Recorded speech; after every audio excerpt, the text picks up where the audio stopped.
Mesdames, Messieurs, chères Voironnaises et chers Voironnais. À la même période, il y a un an, nul n'imaginait les turbulences brutales dont l'année 2022 devrait être le théâtre, et que nous avons vécu depuis.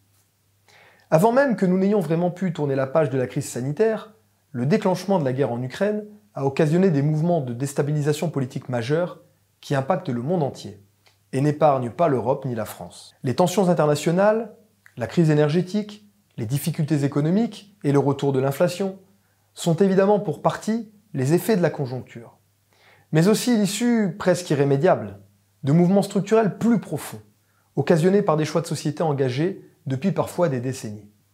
Aux épreuves de notre époque s'ajoutent d'autres enjeux probablement plus déterminants encore.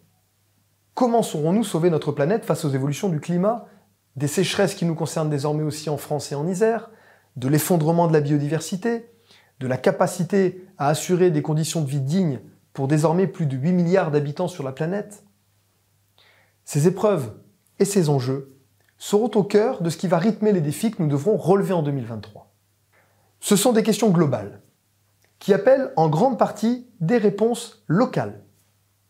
Ce sont des soucis du quotidien, autant que des défis qui se posent à l'échelle des générations. Nous devons adapter nos habitudes de vie à des réalités qui changent. Nous devons trouver une place durable dans un monde complexe au sein duquel chacun a une responsabilité vis-à-vis de ceux qui l'entourent.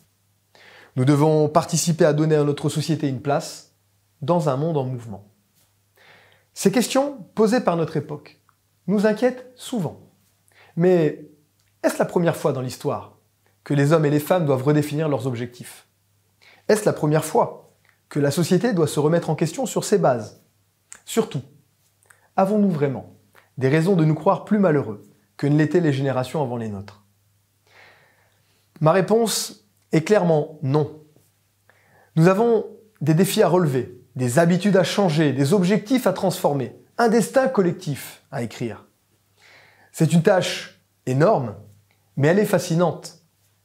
Ce n'est pas seulement l'affaire de l'État, du gouvernement, des Nations Unies, de la COP27 ou de je ne sais quelle grande organisation. C'est bel et bien l'affaire de chacun d'entre nous. Et celle aussi des collectivités de proximité, comme la ville de Voiron. C'est dans cet état d'esprit que vos élus municipaux travaillent, pour le quotidien et pour préparer l'avenir. Ici, dans notre pays voironnais, dans notre département de l'Isère, nous avons une chance fantastique. La vie n'est certes pas toujours facile pour tout le monde, et nous devrons toujours être plus attentifs aux plus fragiles. Mais nous ne sommes pas en guerre, nous avons de quoi nous nourrir, nous avons accès à des loisirs, à des spectacles fantastiques comme celui devant notre église Saint-Bruno quelques jours avant Noël.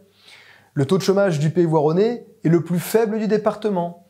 La qualité de l'air s'améliore grâce aux progrès technologiques et aux efforts de chacun. Nous produisons une énergie plus propre, grâce notamment à la chaufferie bois de la ville de Voiron entrée en service cet hiver. Nos entreprises sont innovantes et pleines de projets. Nos commerces variés et accueillants, nos associations sportives ou culturelles dynamiques et multiplient les initiatives. En 2023, de nombreux projets verront le jour à Voiron. Un nouvel espace aqualudique dans notre piscine pour des moments agréables en famille l'été. Un nouveau poste de police municipale. Plus de 150 arbres seront plantés en ville pour compléter les 471 qui ont déjà enrichi notre espace public dans les 3 dernières années. La cour de l'école Jean de La Fontaine sera végétalisée. Les travaux de notre centre social RIH s'achèveront à Brunetière, tandis qu'une passerelle piétonne reliera le quartier Baltis au centre-ville. Un nouveau bâtiment sera construit pour le SOV au stade Géo-Martin. Des travaux de modernisation seront engagés rue des Écrins, rue Vaucanson, rue du Garat, dans notre foyer logement Pierre Blanche, à l'école Pierre et Marie Curie. Un cimetière animalier sera aménagé pour permettre à ceux qui le souhaitent de se recueillir auprès des animaux de compagnie qu'ils ont aimés, pour ne citer que quelques-uns des dossiers qui animeront les 12 prochains mois. Alors, vous voyez, 2023 nous réservera sans doute encore quelques épreuves, mais aussi plein de projets et des jolies surprises. Surtout, cette année sera essentiellement ce que nous en ferons. Tout ne va pas toujours bien. Mais si nous nous persuadons chaque matin que nous sommes malheureux, alors nous serons malheureux avec certitude. Si à l'inverse, nous prenons conscience de nos atouts et que nous croyons que nous pouvons participer à améliorer le monde auquel nous appartenons, alors nous créerons des lendemains meilleurs. Si les Voironnais que nous sommes, nous ne voulons pas croire en l'avenir, alors que doit dire l'écrasante majorité des habitants de la planète qui rêveraient de vivre comme nous? C'est dans cet état d'esprit que je vous souhaite de tout cœur une heureuse année, en vous souhaitant le bonheur et la santé pour vous et tous ceux qui vous sont chers. Bonne année 2023.